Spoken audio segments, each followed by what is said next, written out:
Delhi police के northern range के joint CP Vijay Singh हमारे साथ हैं। ऑपरेशन प्रहार आपने किया सर, क्या इसमें सफलता हासिल हुई? हाँ, ये ऑपरेशन प्रहार जो है बहुत अच्छा नॉर्दर्न रेंज में नॉर्थ वेस्ट डिस्ट्रिक्ट में डीसीपी आकांक्षा यादव और उसकी टीम्स लगभग 15 टीम थी और उन्होंने 150 के करीब स्टाफ था, जिन्होंने 72 घंटे में जो है ये ऑपरेशन प्रहार किया।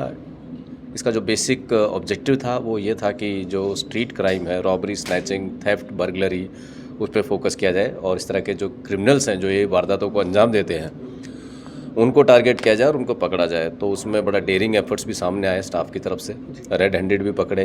तो ये इसमें जो हमें सफलता देखने को मिली उसमें 23 हमने अक्यूज पकड़े।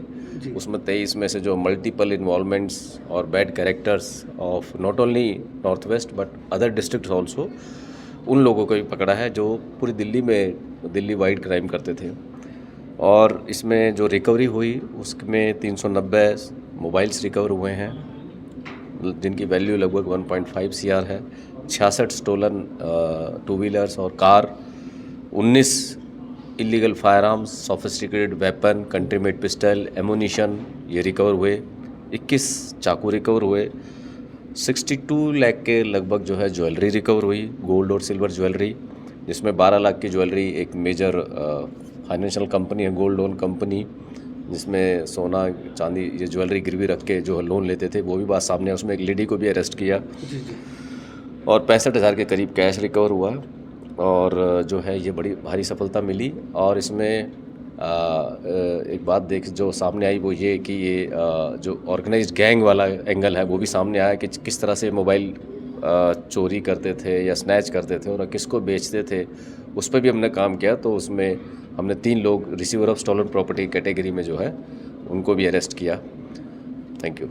ये ऑपरेशन प्रहार कब कब चलाया जाता है, जैसे कि इसके ये ऑपरेशन प्रहार जो है उसकी एवरेज लगभग 1 से सवा महीना या 2 महीने इसके बारे में हम प्लान करते हैं। नॉट ओनली ऑपरेशन प्रहार बट कोई भी ऑपरेशन है या मिशन है उसके तहत हमारा एक ऑब्जेक्टिव होता है, तो उसके तहत हम ये कार्यक्रम करते हैं। एक अपराधी की माताएं जो गोल्ड रख के कैश लेती हैं, कितना गोल्ड रखा होगा या चांदी? मैंने बताया 12 लाख के करीब का, 12 लाख के करीब। तो एक मुश्त में ले गई थी पैसे वो? ये हाँ वो ले गई थी, लोन तो लिया है। अच्छा, तो पर्टिकुलर उसको ब्याज भी दे रही थी होंगे उसके? ये अभी देखने वाली बात है, ये इतना हाँ ये तो इन्वेस्टिगेशन की बात अभी सामने आएगी। अच्छा, ये जो अपराधी आपने पकड़े हैं किसी गैंग से टच में थे या अपना ही कुछ ये चला इनका खुद का ही नेटवर्क है। जैसे एक केस में हमने पहले 2 पकड़े, फिर एक लेडी पकड़ी और फिर फर्दर 3 और पकड़े, तो एक ही केस में 6 पकड़े हैं। तो ये नेटवर्क है, गैंग है, मल्टीपल इन्वॉल्वमेंट्स हैं, इतने केसेस है, तो एक तरह से ऑर्गेनाइज्ड गैंग की बात कहें तो बात सामने आती है। जनता को कोई मैसेज देना चाहेंगे? जनता के लिए यही मैसेज है कि दिल्ली पुलिस आप स्ट्रीट क्राइम कम करने के लिए, प्रिवेंट करने के लिए और उस पर काफ़ी कार्यरत है, उसमें जो सिंसियरली काम कर रही है और आगे भी इस तरह से काम करते रहेंगे। Thank you.